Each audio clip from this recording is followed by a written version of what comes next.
I go to Staples all the time and they say, here comes the man with the history. History can be shared all kinds of ways. It can be tweeted, telegraphed, written by hand, But I'm wondering if I can exchange it for an OBX license plate. or printed on a license plate. Would you like to have it say First in Flight, First in Freedom, or In God We Trust? What's part of North Carolina's history is also part of Stanley Beacham's. Back in the old village. Are you through? Mm-hmm. Okay. And at 85, he figures he might as well tell his story in a new way. History was changed at Kill Devil Hill, which is milepost 14 from the Currituck Bridge. That's where history was changed. Stanley grew up in the Outer Banks. His father did too, calling Kitty Hawk home for generations. It brings back your memories, and it's also such a part of history. Oh, it is our history. We are historical. The Kitty Hawk now is nothing like the one Stanley and his dad experienced. It was covered in sand, and only a handful of people lived there. He said Wilbur Wright was grouchy. A place that was removed from the rest of the world until Wilbur and Orville Wright, quite literally, flew in. Orville Wright would give the children licorice candy sticks. And I said, Daddy, were they the red or the black? He said, the black. I said, blah.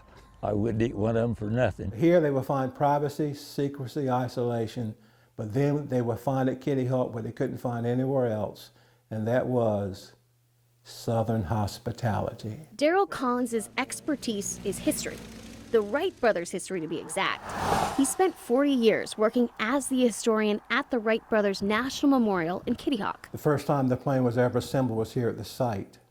So you could imagine building it in parts, bring it down, put it all together, and everything worked perfectly. On December 17, 1903, the world changed. The Wright brothers finally built a plane that could fly.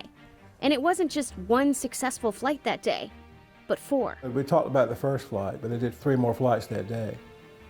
So the first flight was 120 feet in 12 seconds. This is the famous photograph of that first flight.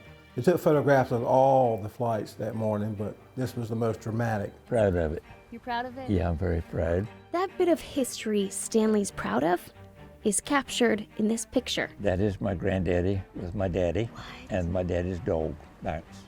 His grandfather and his dad were with the Wright brothers when they tried to fly on December 14th.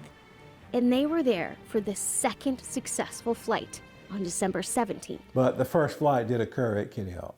So when some states lay claim to being first, I have nothing against Ohio. both Stanley It's kind of weird, wasn't it? The airplane pushing the banner instead of pulling it. and Darrell say, look at history. They were bragging to something that weren't true.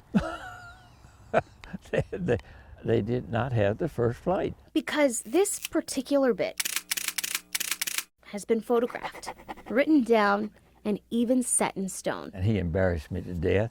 He turned around and cried to a tourist standing behind me. That's his granddaddy. And they gathered around, they wanted to take my picture.